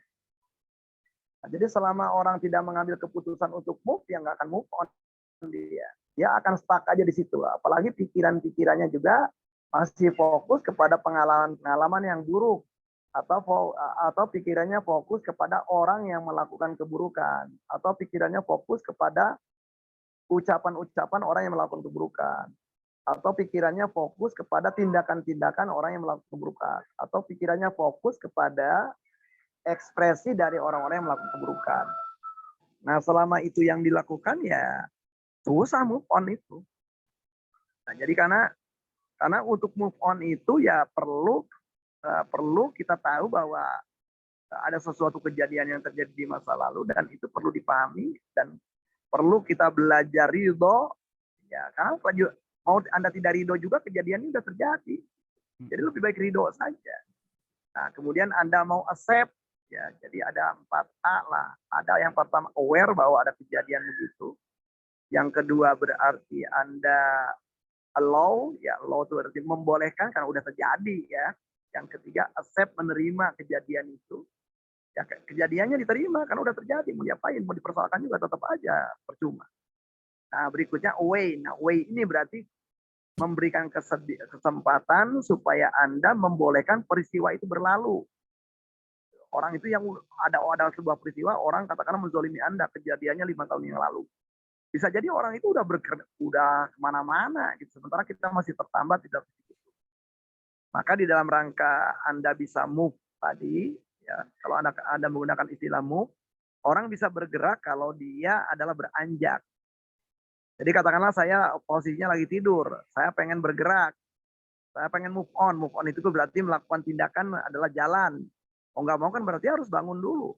Setelah bangun ya berdiri, setelah berdiri ya melangkahkan kaki. Nah berarti kan ada upaya-upaya menyadari bahwa diam dengan keadaan saat ini itu nggak layak, itu buruk, itu jelek, gitu. Dan itu yang perlu dilakukan perubahan sehingga melakukan tindakan-tindakan yang lebih baik. Nah jadi yang pertama itu. Nah yang kedua, setelah menyadari itu tahu bahwa ada beberapa tema-tema tertentu yang perlu dicari ibrohnya. Yang dicari juga ibroh itu berarti yang dicari pembelajarannya. Apa nih? Peristiwa-peristiwa ini mengajarkan apa kepada saya? Kalau kita bicara kompetensi, kompetensinya macam-macam nih. Kompetensi apa yang saya tidak miliki, gitu ya. Kegagalan apa yang saya belum miliki, keahlian apa yang saya belum miliki. Nah, sehingga saya masih bersikap seperti ini gitu kepada peristiwa itu. Nah, berangkat dari situ itu akan mendapatkan itu. Alih-alih saya fokus kepada peristiwa yang nggak bisa saya ubah, lebih baik dari sekarang saya menjadi fokus kepada apa yang bisa kita ubah. Oh, ternyata menyadari bahwa saya perlu belajar A, perlu belajar B, perlu belajar C. Maka buat rencana belajar A, belajar B, belajar C. Nah, dengan demikian, maka peluang Anda untuk karena untuk move on dibutuhkan sebuah keputusan besar untuk melakukan tindakan-tindakan yang penting, perlu, dan bermanfaat. Silakan lanjut, udah. Iya Pak, baik. Bagaimana cara bangkit dari rasa bersalah dan rendah diri karena pernah mengalami kegagalan dan menyesal karena merasa kegagalan itu terjadi karena kesalahan diri sendiri? Nah, itu yang tadi saya ungkapkan di bagaimana kita memaafkan diri sendiri. Jadi dimulailah Anda nulis saja. Jadi cara yang paling gampang itu, nulis itu pun bisa menjadi bagian dari terapi. Jadi ambil kertas atau kalau Anda senang dengan langsung di gadget, ketik di gadget Anda, kejadiannya apa pada waktu itu, kekeliruan Anda pada waktu itu apa, kerugian yang Anda buat untuk diri sendiri apa. Nah, kemudian setelah nulis kayak gitu detail ya, penyesalan Anda sendiri apa. Nah, tapi berikutnya gini. Ini yang paling penting. Nah, upaya-upaya apa saja yang perlu Anda lakukan sehingga minimal sekarang ke depan itu Anda melakukan tindakan-tindakan yang lebih baik untuk diri Anda sendiri. Nah, jadi upaya-upaya apa yang perlu Anda rancang untuk pertama berarti adalah menebus kekeliruan Anda kalau itu bisa. Tetapi kalau kekeliruannya nggak bisa ditebus-tebus, yang minimal upaya apa yang bisa Anda lakukan dalam rangka membuat diri Anda lebih baik dari masa sekarang ke masa depan. Nah, sehingga dengan cara seperti itu bahwa tindakan-tindakan Anda sekarang ke masa depan ini adalah akan menjadi tindakan-tindakan yang lebih baik, lebih mulia bagi diri Anda. Karena kalau Anda tidak melakukan tindakan apapun, lebih banyak merenung-renung cuma ngerasa keliru doang tanpa tidak melakukan tindakan-tindakan yang Anda anggap penting bagi diri Anda, kelak Anda akan sesali. Kenapa ya selama ini saya ngerenung-renung doang? Kenapa ya selama ini saya cuma gini-gini doang? Sehingga banyak waktu yang saya terbuang. Nah, daripada Anda nanti menyesal seperti itu, lebih baik ambil suatu action sekarang yang bisa mulai Anda lakukan sekarang untuk melakukan tindakan-tindakan yang lebih penting, lebih perlu, lebih bermanfaat, dan lebih bermakna bagi diri Anda. Yuk, mulailah menulis dan membuat rencana walaupun rencana tindakan itu orang lain menganggap sepele tapi itu menjadi penting bagi diri Anda. Demikian. Silakan lanjut. Udah Agus? Baik, Pak Asep. Selanjutnya dari Ibu Evi Herliza. Bagaimana cara kita memberikan pengetahuan bahwasanya memaafkan itu adalah keharusan atau wajib untuk anak-anak dan siswa yang masih remaja, Pak? Oke. Nah, mengajarkan apapun untuk anak-anak tentunya mengajarkan itu haruslah sifatnya konkret. Ya, jadi sama dengan Anda misalnya ingin mengajarkan anak-anak supaya rapi. Nah, anak-anak ayo rapikan. Nah, kata rapikan itu bisa jadi bagi anak-anak itu kata-kata abstrak. Ya. Nah, kata-kata abstrak kalau Anda mengatakan kepada anak-anak rapi, nah orang tua penting tuh. Yo, coba lihat nih Bunda nih. Nah, Bunda nih, apa namanya, naruh sepatu caranya begini nih, ditaruhnya di seperti ini. Nah, ini rapi. Ayo coba bantu Bunda nih untuk membuat hal seperti ini. Nah, jadi kalau kita ingin mengajarkan hal-hal yang abstrak itu begitu gitu. Nah, sama memaafkan itu juga kata-kata yang paling abstrak, jangankan anak-anak, banyak orang dewasa juga belum tahu tentang pemaafan apa. Saya pernah melakukan survei, banyak orang yang baru tahu tentang pemaafan ya setelah dewasa gitu. Pada waktu anak-anak nggak paham dia. Nah, jadi pada waktu anak-anak itu misalnya misalnya Anda punya anak lebih dari satu, anak Anda mengalami sebuah peristiwa, misalnya dicubit oleh kakaknya. Umumnya anak pasti kesel, pasti pengen balas. Nah, pada waktu Anda melihat kejadian itu, Anda kemudian panggil nih dua anak berdua ini, kakaknya dipanggil, adiknya dipanggil. Nah, si kakak kasih tahu bahwa nggak baik gitu untuk melakukan hal seperti itu. Ke si adik ditanya, nah apa yang terjadi nih sama tadi? Oh, aku tuh dicubit. Gimana perasaan kamu? Oh, aku kesel, aku kecewa, aku pengen mukul. Nah, oh kamu kesel dicubit kakak. Kamu marah nih cubit kakak. Oh, kamu pengen pukul kakak, kamu pengen cubit lagi kakak. Nah, itu berarti kamu pengen balas kakak ya. Nah, nanti ngomong sama kakaknya nih, adiknya tuh jadi pengen balas. Jadi kakak gimana nih? Nah, itu perlu ngajarin itu dengan cara begitu. Nah, kakak mau nggak dibalas sama adek? Ya boleh aja sih, tapi yang sama ya, gitu kata kakaknya. Yo, ayo. Bisa jadi di anak-anak kecil itu adalah melalui tahapan itu, melalui tahapan pembalasan. Tetapi ajarkan ke anak untuk membalas yang setimpal. Nah, ngajarin membalas setimpal itu gak gampang. Apalagi kalau anaknya lagi kesel, dia akan pasti nyubit kakaknya lebih gede gitu daripada cubitan kakaknya. Nah, sekarang coba cubit Bunda dulu. Sehingga Bunda tahu nih, cubitannya kayak gimana. Cubitan sayang, coba cubit. Wah, ini masih kesel. Wah, ini masih marah. Wah, ini ya coba sampai nah. Ketika di dalam keadaan yang namanya cubitan itu adalah cubitan yang gak berefek apa-apa, baru nah sekarang ini cubit kakak. Nah gitu. Nah sekarang coba kita sayangi kakak, bilang, aku tuh sayang sama kakak, tapi aku nggak mau nih kakak pernah menjelain aku seperti ini. Nah jadi anak itu perlu diajarkan strategi. Jadi kalau ada peristiwa-peristiwa seperti itu, peristiwa itu bisa dijadikan pembelajaran untuk anak. Nah sehingga, nah kalau misalnya anaknya udah remaja, penting misalnya anak kita, misalnya Anda punya anak Anda mengalami kezoliman oleh temannya. Nah penting ditanya perasaannya kayak gimana. Pada waktu tadi kamu dikerjain sama teman kayak gitu, terus apa yang kamu omongin? Kemudian apa yang terpikir sama kamu? Oh, kamu pengen ngebalas. Ngebalasnya dengan apa? Kamu pengen ngomong apa? Kalau andai kata sekarang ini di sini ada orangnya dan kamu punya berani mengatakannya, kamu akan mengatakan apa coba? Nah, apakah dengan mengatakan seperti itu tuh kalau gimana perasaannya? Oh ya, aku jadi plong. Nah, setelah plong kira-kira besok supaya teman kamu itu udah tidak begitu, kamu akan ngomong apa ketika dia lagi baik sama kamu? Yuk kita bisa mainkan, bisa kita bermain peran nih ya. Ibu misalnya menjadi teman kamu dan kamu menjadi diri kamu. Nah, dengan cara seperti itu anak mendapatkan strategi ngadepin orang-orang yang zolim. Dan tahu bahwa yang namanya memaafkan itu adalah penting untuk melepaskan emosi-emosi negatif dan penting untuk mulai menyayangi diri dia. Demikian. Baik, Pak Asep. Pertanyaan selanjutnya dari Ibu Luluatul Mustaidah. Izin bertanya, Pak, bagaimana cara memotivasi anak yang dulunya kena dampak bullying? Karena sekarang berkomunikasi dengan teman baru takut bahkan sampai gemetar. Ya, yang pertama datangi konselor setempat, datangin psikolog setempat sehingga eh, efek bully dari si anak ini, dari kejadian dibully oleh eh, temannya yang sebelumnya adalah bisa selesai ya. Ya, yang kedua, penting mengajarkan kepada anak adalah strategi ngadepin teman. Ya, jadi strategi ngadepin teman itu artinya gini, melindungi anak Anda supaya tidak dibully saja tidak cukup karena di dalam dunia ini kita akan ketemu dengan orang-orang yang begitu.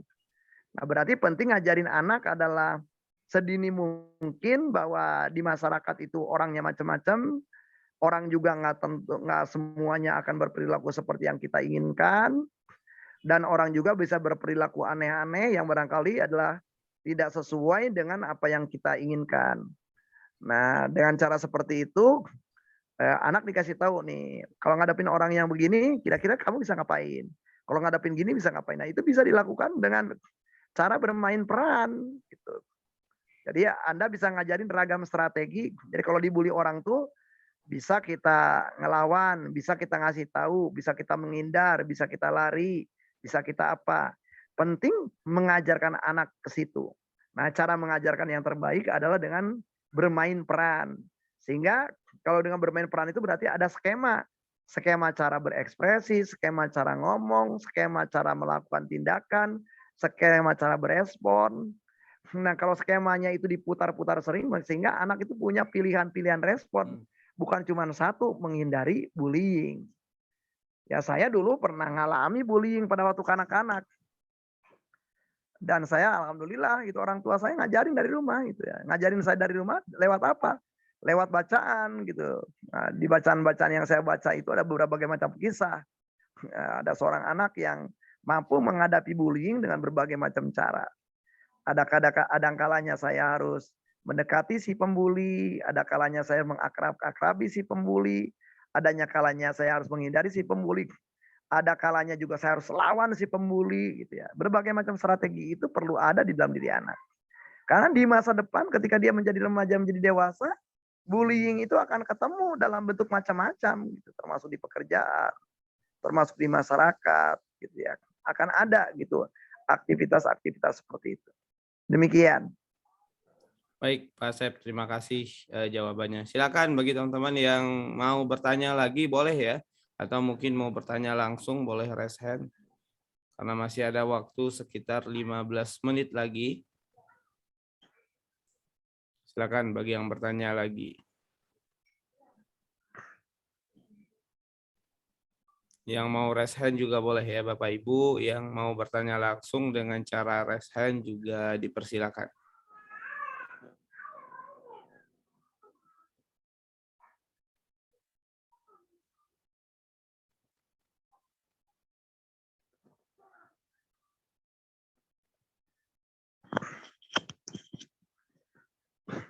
Baik, bila tidak ada mungkin udah bisa kita tutup saja, udah. Oh iya, boleh Ya. Pak Asep sebelum ditutup mungkin ada kalimat penutup ya dari Pak Asep. Silakan Pak Asep untuk kita semua Pak. Baik, udah Agus dan sahabat-sahabat sekalian yang memantau webinar tentang pemaafan ini, saya ingin menutup dengan sebuah kisah, kisah seorang ahli yang dinyatakan sebagai kisah ahli surga.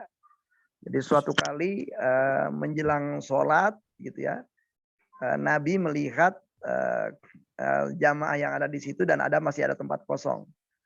Dan di tempat kosong itu biasanya ada seorang sahabat yang suka sholat di tempat itu. Dan kemudian saat Nabi mengatakan bahwa orang yang biasanya duduk di sini adalah ahli surga.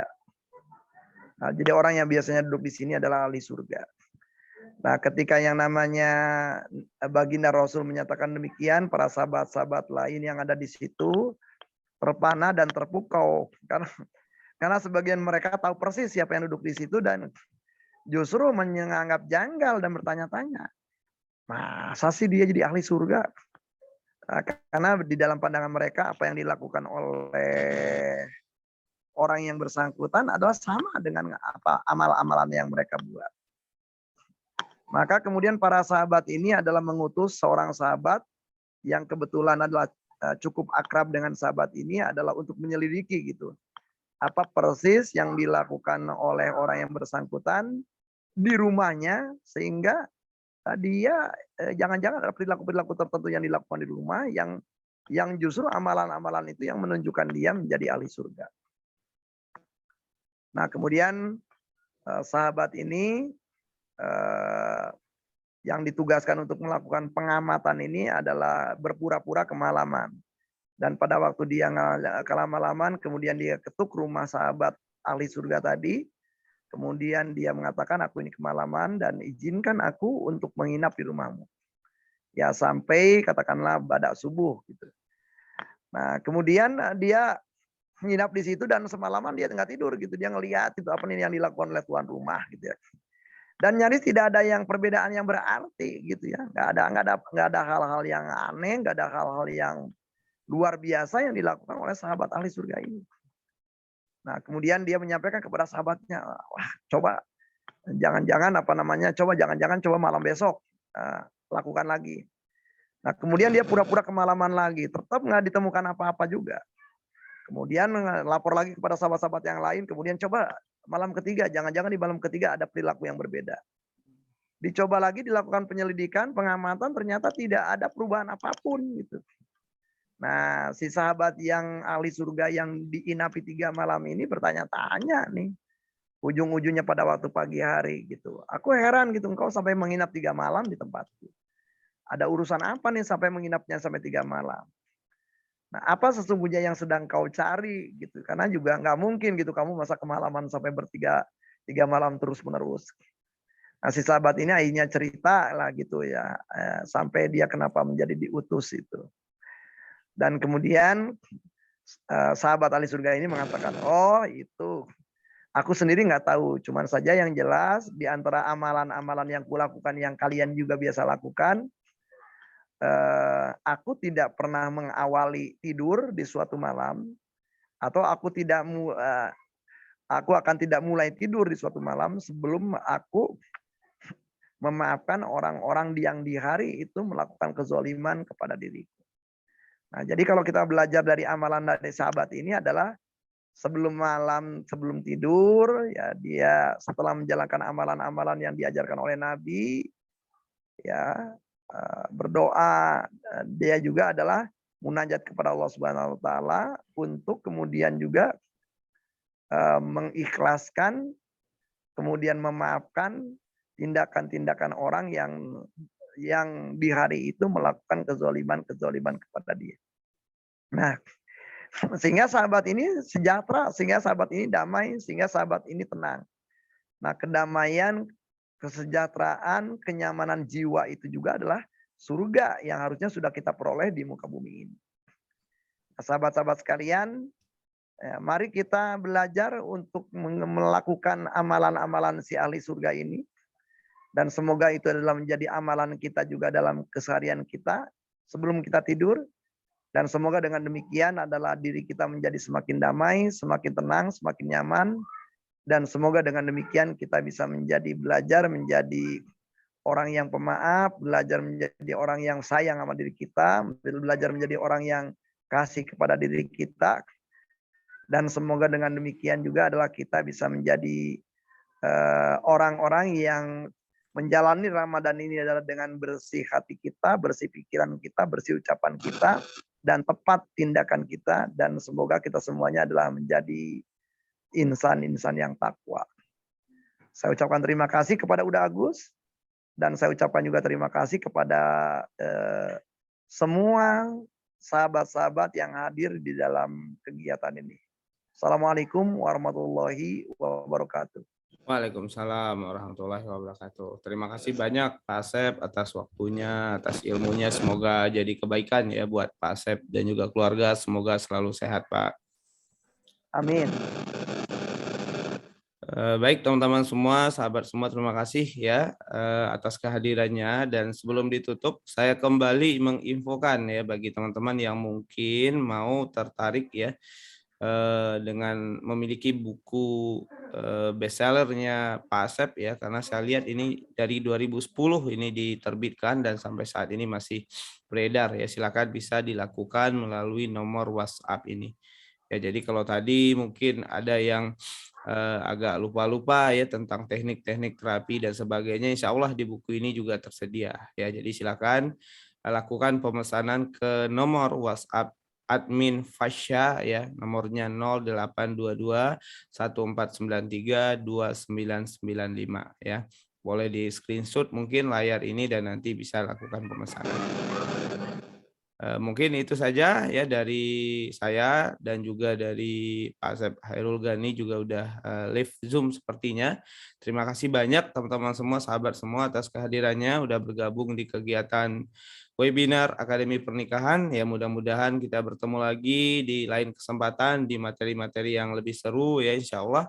Dan kita belajar bersama lagi. Sekian dari saya, terima kasih. Selamat menunggu buka puasa. Assalamualaikum warahmatullahi wabarakatuh.